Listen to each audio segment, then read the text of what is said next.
Well, good afternoon. It's beautiful out, but the rain has come and gone.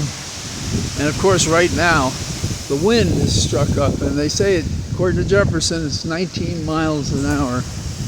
And I don't know if you're able to hear me over the sound. And I'll do a short clip so you can see it without me talking. But it's all around me and it's all shaking loose. The temperature is 64. Humidity's at 58. Like I said, the wind, 19 miles an hour. Pretty strong through here. And this is very unusual. And there's some trees down and so forth, and this is part of the storm system that I guess is going through the south of Virginia. And I haven't read reports, but they were predicting some devastating results. Whenever you have a tornado warning, you have to look out. And the weather people seem to be more accurate these days, even as our government wants to shut them down. So, what do we want to talk about today? Trump had a terrible week, and that's good for us, and I'm glad for it. And we're switching hands on deck. But you can't improve upon the incompetence of the people he chooses, and he wants them malleable so that he can direct them, but he's not so much smarter than they are. And most revolutions take longer cycles than this. And so we still have to work for our democracy and a republic, for our right to vote, for our right to have a say in what's going on. Now, the Supreme Court went low in unjust decisions on Friday by allowing Trump to revoke the provisional legal status of 530,000 migrants. Imagine that. In the same time, they also revoked the temporary protections that were due and owing to 350,000 Venezuelans. The government itself and the court gave no good explanation for this. And when you look at the court, remember, they didn't proceed so fast when they were favoring immunity, and I'm talking about the Trump six, when they were favoring immunity for Trump while crime charges were pending. And it's an emergency, however, when bigotry is afoot. Oh, we can't risk actually protecting people who are non-white, non-Protestant, whatever it is that is the definition of their bigotry, and ignoring the constitutional mores and provisions that protect, because all they care about is a means to get to their end. The crimes that this court commits in these decisions this Friday eclipse the internment of Japanese during World War II, Korematsu. While there was no language in this emergency decision shutting down the rights of migrants and Venezuelans, Justice Jackson and Sonia Sotomayor said the court, and this is the language of the court, plainly botched this assessment and criticized the social and economic chaos that will surely follow. There's something really rotten in our government, and it is the people who proceed in this undignified, unconstitutional attack on those people who within have been here for years and are parts of our community, as are the children and the programs and the benefits that they bring to us. Power fails once it corrupts. So, for example, this is anecdotal, but supposedly true. Alexander the Great came upon the Gordian knot. And the question was how to untie and disentangle the knot.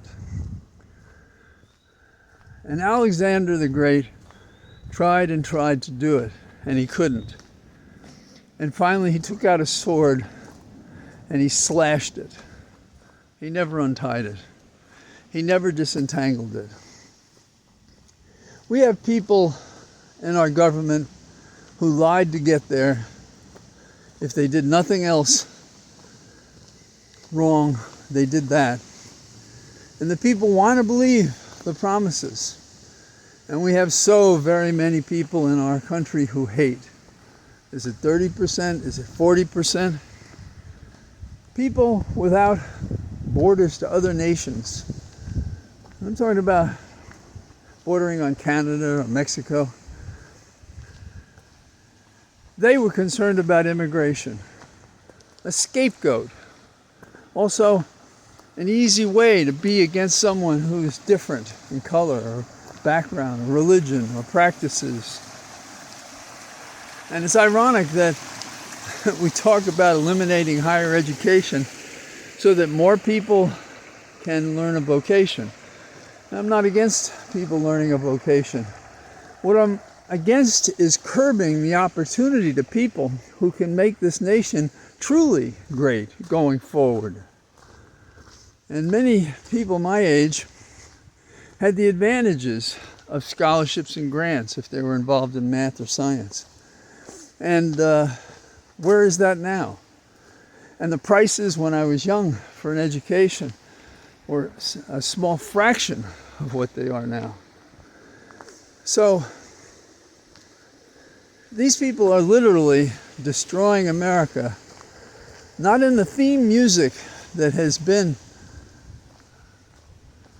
close to our heart and soul in terms of freedom and perfecting this union. They don't even get close to that.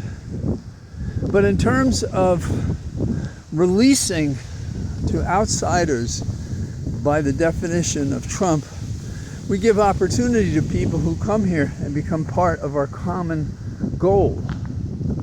But when you hate, there's no limitation on it.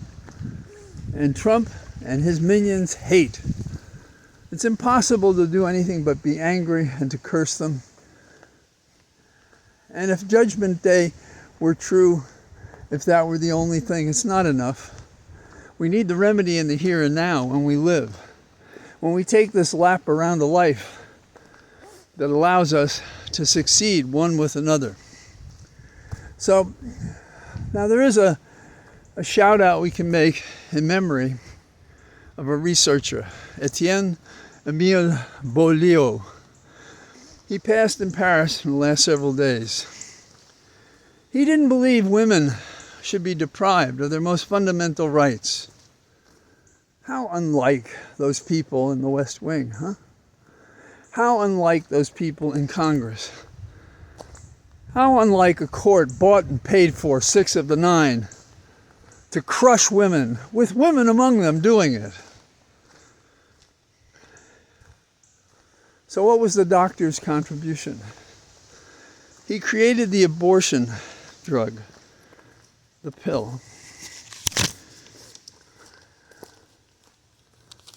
He said that he's not particularly for abortion, but he thinks it's a woman's right to decide that. So he created a device in a world exploding with population that can't be handled by this planet and won't be. And I guess some take solace that they won't be here when the whole thing fails. And Elon will still be trying to build rockets that crash and don't get to Mars. Can you imagine what a place that would be? Destroy one planet and the other one starts, it's not even livable. There's also, I think, a good news story that has a lesson for us. Norway is selling almost only electric vehicles way up near the North Pole. In 2024, 90% of the cars bought were EVs. electronic vehicles. In the United States, you know what it was last year? 8%. 8%. Norway hopes to be free of emissions by 2030. Now, what are we doing here? Well, let's take a look at what DOGE did. They favored limiting the U.S. Energy Department, canceling a $375 million award to Eastman Chemical Company to install solar power and batteries at a facility in Texas. Why would we be against that? In March, DOE moved to disconnect 8,000 vehicle chargers at courthouses. Now, if you want further proof of how crazy these people are and how they don't act in their best interest, consider the fact that we have Musk, who produces EVs, and his agency was cutting off these chargers. So we have the ignorant, the bigoted, the intolerant to process, who care not what the facts or truth are. In fact, they make it up to justify whatever impulse they have as true believers in all sorts of crazy things that you think would win them a berth as a schizophrenic.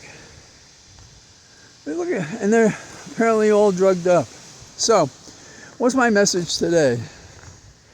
My message, and I think it's yours, is we keep leaning into this. We keep talking daylight hours and night comedy hours in op-eds, letters, conversations.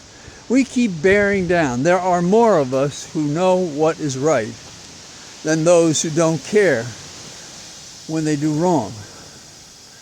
We know, because we have a long history of perfecting this republic, what it has meant in treasure and blood to get to where we were before the 2016 commencement of a revolution to march toward monarchy. And so we have to stand by our guns, if you will, in the sense of metaphorically pushing and pushing and pushing. A fat man sits at the Resolute desk, broken of soul and principle, a chicken in so many ways, a bully in so many other ways, a hateful person that in an ideal world, platonic society, would have been run out of town and banished to some place. Perhaps that island where there are only penguins. So that's what we have to do. We do our thing. There are more of us. We are right. We have the truth on our side. We just have to keep marching that way. So that's what I got to say as I say goodbye to our cathedral of trees until tomorrow. All the best. Bye-bye.